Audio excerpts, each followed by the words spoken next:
A ver, ¿qué es la filosofía? Es una pregunta que de entrada puede sonar, no sé, un poco abstracta, ¿verdad? Algo muy complicado, casi de otro mundo, para gente muy sesuda. Pero, ¿y si en realidad fuera algo mucho más cercano? ¿Una especie de herramienta esencial para el día a día? Venga, vamos a desgranar qué es esto de la filosofía. Fija que me encanta esta definición del filósofo Alvin Plantinga. ¿Por qué? Porque le quita toda la pompa, toda la solemnidad. Pensar sobre algo pero muy fuerte.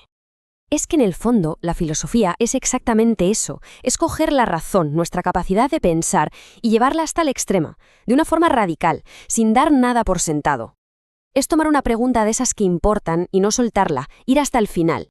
La propia palabra, de hecho, ya nos da una pista buenísima. Filosofía viene del griego de filia, que es amor, y sofía, que es sabiduría, o sea, amor por la sabiduría. Y esto es clave porque un filósofo no es un sabio, no es alguien que lo sabe todo. ¿Qué va?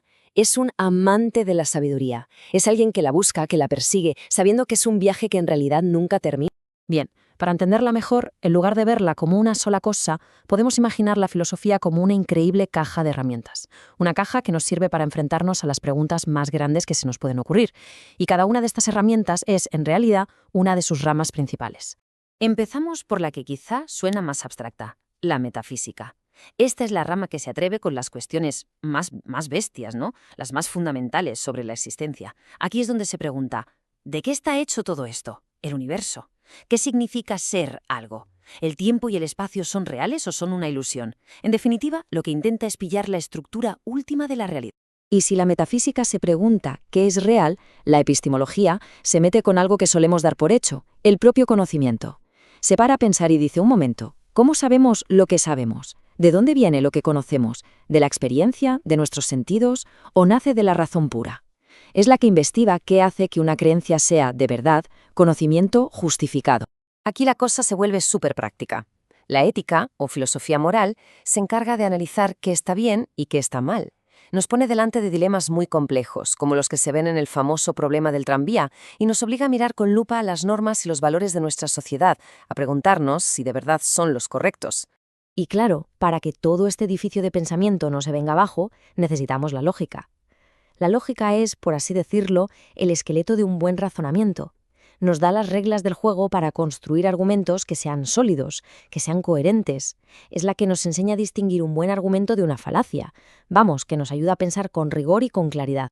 Venga, ahora que tenemos las herramientas, vamos a ver cómo se han usado a lo largo del tiempo. Porque estas grandes preguntas no siempre han sido las mismas, o al menos el foco ha ido cambiando. Vamos a hacer un viaje súper rápido por la historia del pensamiento para ver esta evolución. Fíjate cómo ha ido cambiando el interés. En la antigua Grecia, la gran obsesión era encontrar el arché, es decir, el principio, el origen de todas las cosas. Unos siglos más tarde, en la Edad Media, el gran debate giraba en torno a la fe y la razón y la existencia de Dios. Con la modernidad, la gran batalla de ideas se centró en el origen del conocimiento. Y ya en el siglo XX, después de que Nietzsche proclamara la muerte de Dios, las preguntas se volcaron hacia la existencia humana, el lenguaje o las estructuras de poder. Y hablando de batallas, esta fue una de las más importantes de la historia del pensamiento. Por un lado, teníamos a los racionalistas, con Descartes a la cabeza, que defendían que la verdad se descubre con la razón, que ya nacemos con ciertas ideas.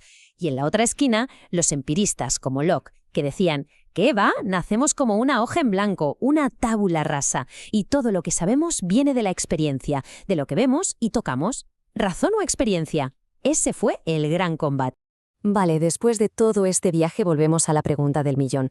Todo esto está muy bien, es muy interesante, pero en el mundo real, ¿para qué sirve? ¿De qué nos vale en el día a día eso de pensar muy fuerte? Pues mira, como mínimo, la filosofía nos da 4 herramientas clave.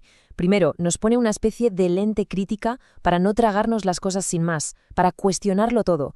Segundo, nos enseña a pensar con claridad, a poner orden en las ideas. Tercero, nos sirve de guía para reflexionar sobre qué narices es una buena vida. Y cuarto, es un motor brutal para el progreso, porque impulsa el debate y el cambio social. Y es que, en el fondo, filosofar es algo intrínseco al ser humano. No es una cosa que se haga solo en las universidades con libros polvorientos.